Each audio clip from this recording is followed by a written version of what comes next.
Hello friends, welcome back to my channel study with Jyoti. तो आज हम पढ़ेंगे व्यक्तित्व के बारे में कि व्यक्तित्व होता क्या है और व्यक्तित्व की विशेषताएं क्या है और व्यक्तित्व कितने प्रकार का होता है। तो शुरू करते हैं। व्यक्तित्व शब्द अंग्रेजी भाषा के पर्सनैलिटी शब्द जो लैटिन भाषा के पर्सोना शब्द से बना है। यानी कि जो व्यक्तित्व शब्द है ये अंग्रेजी भाषा के तो पर्सनैलिटी और लैटिन भाषा के पर्सोना शब्द से बना है, जिसका अर्थ है बाहरी नकाब या वेशभूषा। पर्सनैलिटी में व्यक्ति के बाहरी गुणों को मापा जाता है, परंतु आंतरिक व्यक्तित्व के आधार पर भी व्यक्तित्व का परीक्षण किया जाता है। संवेग, आचार विचार, मनोवृत्तियाँ, रुचि और अभिरुचि आदि का परीक्षण किया जाता है। इस प्रकार व्यक्तित्व में आंतरिक एवं बाह्य दोनों क्रियाओं का संगठन सम्मिलित होता है। यानी कि इसमें ये बताया है कि जो व्यक्ति का जो व्यक्तित्व का परीक्षण किया जाता है वो बाहरी तौर पर भी किया जाता है, यानी कि उसकी वेशभूषा कैसी है, इस प्रकार से उसका रहन सहन किस प्रकार से है, ये इसकी बाह्य पर्सनैलिटी है। इसके अंतर्गत उसकी हम आंतरिक पर्सनैलिटी का आकलन भी कर सकते हैं। वो किस प्रकार से कर सकते हैं, जैसे कि उसके समय किस प्रकार के है, उसके आचार विचार किस प्रकार के है, उसकी मनोवृत्ति किस प्रकार की है, किस प्रकार की उसकी रुचि है। इस प्रकार से व्यक्तित्व में आंतरिक एवं बाह्य दोनों क्रिया ही होती है। अब देख लेते हैं इसकी परिभाषा। कैंप के अनुसार व्यक्तित्व आदत की उन व्यवस्थाओं का समन्वय है जो पर्यावरण के साथ विशिष्ट अभियोजन का प्रतिनिधित्व करती है। अब सेकंड वेलेंटाइन के अनुसार, ये थोड़ा देर कट हो गया है, व्यक्तित्व जन्मजात और अर्जित परिवर्तियों का योग है। यानी कि जो वेलेंटाइन महोदय जी है उन्होंने बोला है कि जो व्यक्तित्व है वो जन्मजात और अर्जित परिवर्तियों का एक योग है और दृष्टिकोण क्षमताओं का एक विशिष्ट संगठन है। अब देख लेते हंट के अनुसार, व्यक्तित्व एक व्यक्ति के संपूर्ण व्यवहार का प्रतिमान मीन्स मॉडल और उसकी विशेषताओं का उल्लेख करता है। अब देख लेते हैं ऑलपोर्ट के अनुसार, इन्होंने क्या बोला है व्यक्तित्व के बारे में। व्यक्तित्व व्यक्ति के मनोदैहिक गुणों का एक गत्यात्मक संगठन है जो पर्यावरण के प्रति उसके अभियोजनों का निर्धारण करता है। तो ये थी व्यक्तित्व की कुछ इम्पोर्टेंट परिभाषाएं। अब देख लेते हैं हम व्यक्तित्व के गुण। अब देखते हैं कौन कौन से होते हैं। फर्स्ट है संवेग स्थिर। यह व्यक्तित्व का महत्वपूर्ण गुण है जिसके द्वारा व्यक्ति कठिन परिस्थितियों में भी मानसिक संतुलन नहीं खोता, जिसमें व्यक्ति विवेक के अनुसार परिस्थितियों का सामना करता है। व्यक्ति अपने परिवार और समाज में अन्य व्यक्तियों के साथ सही व्यवहार का परिचय देते हैं तो उनके संवेग स्थिर होते हैं। यानी कि इसमें ये बताया गया है कि जो व्यक्ति है तो संवेग स्थिर, यह व्यक्तित्व का एक बहुत ही इम्पोर्टेंट गुण है जिसके द्वारा व्यक्ति अपना कठिन से कठिन परिस्थिति हो उसमें भी अपना मानसिक संतुलन नहीं खोता, अपने विवेक को बनाए रखता है। यानी कि परिस्थिति किसी भी प्रकार की हो तो वो अपने संवेग को स्थिर रखता है और यही उसके सही व्यवहार का परिचय भी है और इसी के आधार पर वह अपने परिवार में और अन्य समाज में भी अपने सही व्यवहार का परिचय भी देता है। सेकंड है प्रभुत्व या प्रभुता। जिस व्यक्ति में यह गुण पाया जाता है वह अन्य व्यक्तियों पर अपना आधिपत्य स्थापित करना चाहता है।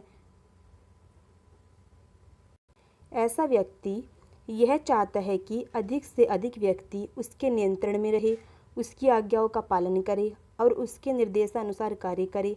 प्रभुत्व के द्वारा व्यक्ति में आत्मविश्वास की उत्पत्ति होती है। प्रभुत्व के द्वारा व्यक्ति सरलता से दूसरे व्यक्तियों से बात मनवाने में सफल होता है और उनकी अधीनता स्वीकार कर लेता है। यानी कि जिनमें प्रभुता का गुण होता है वह ये चाहते हैं कि सभी व्यक्ति उसके आदेशों का पालन करें, जिस प्रकार से वह निर्देश दे उसके निर्देशों के अनुसार कार्य करे और इस प्रकार से उसमें आत्मविश्वास की भी उत्पत्ति होती है। इस प्रकार से वह चाहता है कि लोग उसकी अधीनता को स्वीकार करें। अब है थर्ड सत्यनिष्ठा। सत्यनिष्ठा व्यक्तित्व का आदर्श गुण होता है। यह व्यक्ति में सदैव उपस्थित रहता है जिसके माध्यम से वह समाज में अपनी पहचान बना सकता है और सभी व्यक्तियों का विश्वास प्राप्त कर सकता है। और अब सभी के साथ समाज में संबंध बना सकता है। अब फोर्थ, चिंतनशीलता। चिंतनशीलता व्यक्तित्व का आत्म केंद्र माना जाता है, जिसके माध्यम से व्यक्ति निर्णय लेने में सक्षम होता है।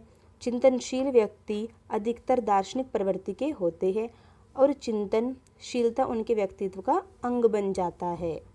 यानी कि जो चिंतनशील व्यक्ति होते हैं तो उनका जो व्यक्तित्व होता है वो आत्म केंद्र होता है, जिसके माध्यम से अपने जो निर्णय लेते हैं उन निर्णयों को लेने में वे सक्षम होते हैं। और इस तरह के व्यक्ति अधिकतर दार्शनिक प्रवृत्ति के होते हैं। अब है, इस प्रकार के व्यक्ति दूसरों के विचारों को आसानी से समझ सकते हैं और अपनी बात दूसरों के सामने अच्छे से प्रस्तुत कर सकते हैं। यानी कि जो चिंतनशील व्यक्ति होते हैं वो दूसरों की बात को अच्छे से समझ भी सकते हैं और अपनी बात को दूसरों के सामने अच्छे से प्रकट भी कर सकते हैं। फोर्थ है, सामाजिकता। इस गुण के माध्यम से व्यक्तियों के व्यवहार में बदलाव किया जाता है। इस प्रकार के व्यक्ति समाज कल्याण के विषय में अधिक से अधिक विचार विमर्श करते हैं और समाज के क्रियाओं में भाग लेते हैं। जिन व्यक्तियों में यह गुण नहीं पाया जाता वह समाज में अपनी पहचान नहीं बना पाता।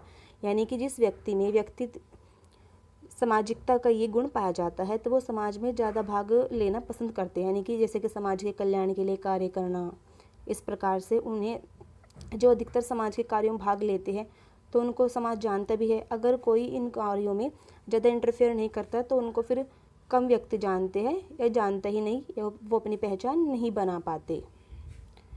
अब देख लेते हैं व्यक्तित्व के प्रकार। शेल्डन के अनुसार एग्जाम में पूछ भी लिया जाता है कि शेल्डन के अनुसार व्यक्तित्व कितने प्रकार का होता है। तो शेल्डन के अनुसार व्यक्तित्व तीन भागों में विभक्त किया गया है। यानी कि इन्होंने व्यक्तित्व को 3 भागों में विभक्त किया गया है। अब देख लेते हैं फर्स्ट क्या है, गोलाकार यानी कि एंडोमॉर्फी।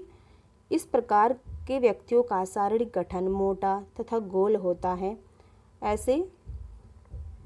ऐसे व्यक्ति आराम पसंद होते हैं। इनकी पाचन क्रिया बड़ी तीव्र होती है।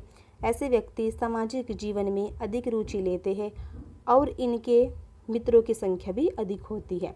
यानी कि जो गोलाकार व्यक्तित्व होता है जिनका, यानी कि जिनका शारीरिक गठन गोलाकार होता है, तो ये इनका जो शरीर का जो गठन होता है ये गोल मटोल होते हैं और इन्हें आराम करना ज़्यादा अच्छा लगता है और इनकी पाचन क्रिया भी बड़ी तीव्र होती है। यानी कि इनको खाना अच्छा लगता है। ऐसे व्यक्ति सामाजिक जीवन में अधिक रुचि भी लेते हैं और इनके जो फ्रेंड सर्कल होता है वो भी बड़ा होता है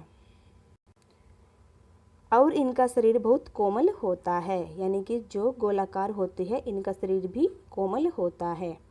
अब सेकंड, मेसोमॉर्फी यानी कि आयताकार। इस प्रकार के व्यक्ति लंबे चौड़े शरीर वाले होते हैं और इनके शारीरिक क्रियाएं बहुत तीव्र होती है और इनका स्वास्थ्य बहुत अच्छा होता है। इस प्रकार के व्यक्ति जोखिम उठाना पसंद करते हैं। इस प्रकार के व्यक्ति आदेशों का पालन करना अधिक पसंद करते हैं। इनकी मांसपेशियां अधिक मजबूत होती हैं। यानी कि जो आयताकार होते हैं तो इनका शरीर लंबा चौड़ा होता है, इनकी शारीरिक क्रियाएं बहुत अच्छी होती है और इनका स्वास्थ्य भी अच्छा होता है और ये जोखिम भरे कार्यों करना पसंद करते हैं। अगर इन्हें कोई व्यक्ति आदेश दे तो ये उनका भी पालन करते हैं और इनकी जो मांसपेशियां होती है वो अधिक मजबूत होती है। अब है एक्टोमॉर्फी यानी कि लंबाकार। देख लेते क्या इसमें। इस प्रकार के व्यक्ति अधिक दुबले पतले व अधिक लंबे शरीर वाले होते हैं और इनकी पाचन शक्ति कम होती है। इनका स्वभाव संवेदनशील तथा आक्रामक होता है, परंतु इस प्रकार के व्यक्ति बहुत अधिक फुर्तीले होते हैं और इनकी मांसपेशियां अधिक विकसित नहीं होती है। ऐसे व्यक्ति अकेला रहना पसंद करते हैं। इस प्रकार के व्यक्तियों में एकाग्रता बहुत अधिक होती है। यानी कि जो लंबाकार व्यक्ति होते हैं एक्टोमॉर्फी, तो जो ये बहुत दुबले पतले होते हैं और इनकी जो पाचन शक्ति होती है वो भी बहुत कम होती है और ये संवेदनशील होते हैं तथा जल्दी ही आक्रामक भी हो जाते हैं। इस प्रकार के जो व्यक्ति होते हैं वो अधिक फुर्तीले भी होते हैं। यानी कि जैसे जल्दी जल्दी किसी कार्य करना और इनकी जो मांसपेशियां होती है वो भी इनकी मांसपेशियां अधिक विकसित नहीं होती।